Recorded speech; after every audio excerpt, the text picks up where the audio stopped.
When we look in the 7th chapter of the Gospel of John, we have a brief passage there that I think is interesting in that it gives some insight to the way in which Jesus communicated as a teacher. The question was being discussed by some of the multitude that followed Jesus regarding his identity. And in verse 40 of chapter 7, we read these words, "Therefore many from the crowd, when they heard this saying, said, 'Truly this is the prophet.' Others said, 'This is the Christ.' But some said, 'Will the Christ come out of Galilee? Has not the Scripture said that the Christ comes from the seed of David and from the town of Bethlehem, where David was?' So there was a division among the people because of him. Now some of them wanted to take him, but no one laid hands on him.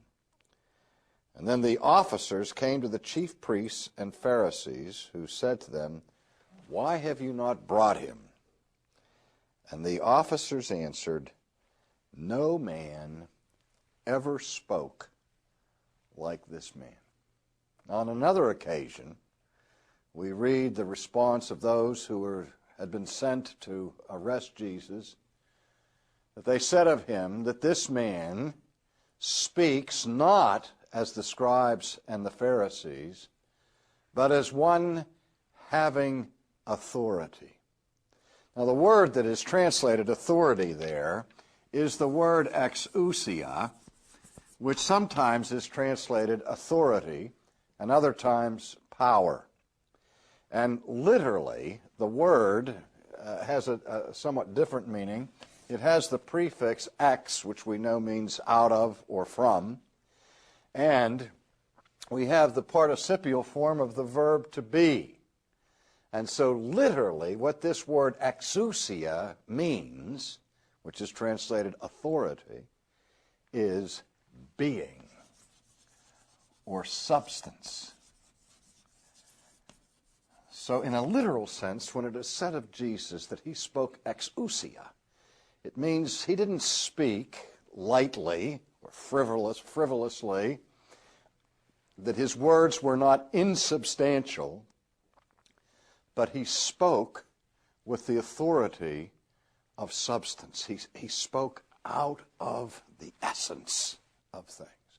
Now, very early in chapter 7, Jesus himself had made this remark concerning his own teaching, where he said in verse 16, "My doctrine is not mine, but his who sent me.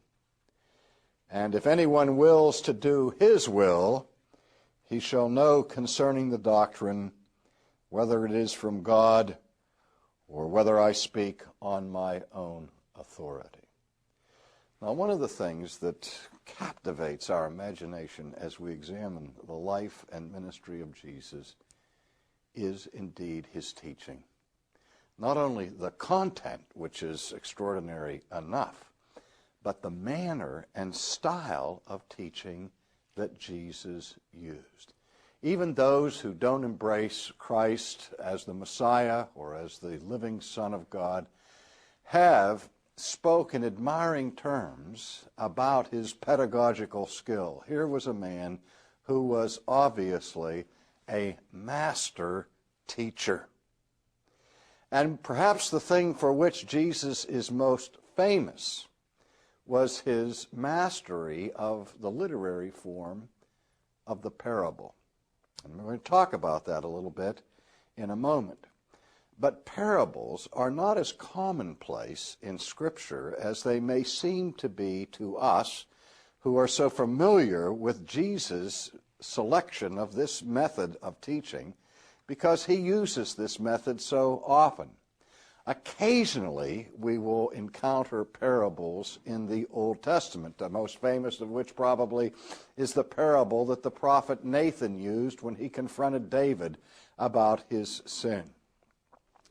In the New Testament, we find many parables of Jesus in the Synoptic Gospels, no parables in the Gospel of John, and not a single parable anywhere else in the New Testament apart from the Synoptic Gospels.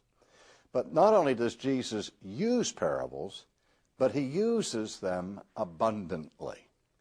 Now, first of all, we have to take a moment and ask the question, what is a parable? And why is a parable called a parable? What's the significance of parables? Why did Jesus speak in parables?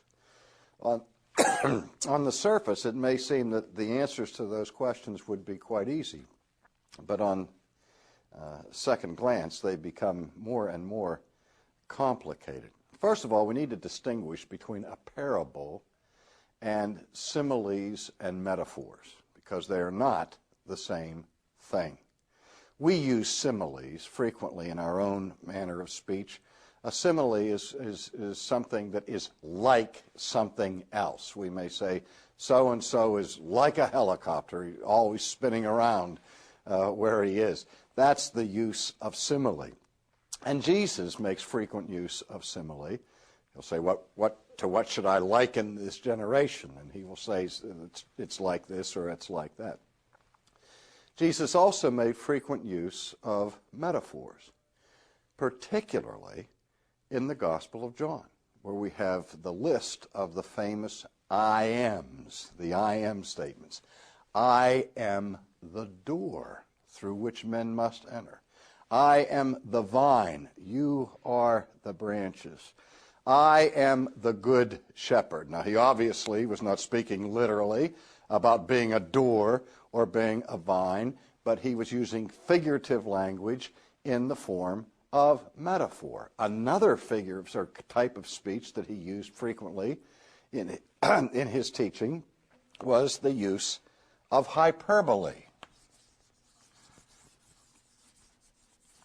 Now, a hyperbole is an intentional exaggeration that is used to underscore or emphasize an important point. I remember in the debate over the inerrancy of Scripture, one very respected scholar questioned the inerrancy of the Bible and the infallibility of the teaching of Jesus, because Jesus, on speaking of faith on one occasion, spoke of the mustard seed that grows into a huge bushy tree, in which he said the mustard seed was the smallest seed. And critics have said, wait a minute, we know of other varieties of seeds that are microscopic in their size, that are in fact smaller than the mustard seed, and objectively, in terms of reality, the mustard seed is not really the smallest seed. But here, this would be an attack on the trustworthiness and credibility both of Scripture and of Jesus, where Jesus is plainly using this quite acceptable form of speech. Elsewhere, we'll find statements in the Gospel such as all Capernaum went out to hear Jesus. We speak in the same way. A press report may talk about a multitude that gathers to celebrate a world championship in baseball and say that when the victorious team came home from the World Series, the whole city came out to meet him. Now, nobody understands that to mean that every man, woman, and child and every infirm person or invalid actually came out of their houses to greet the returning team. That's hyperbole, and it's a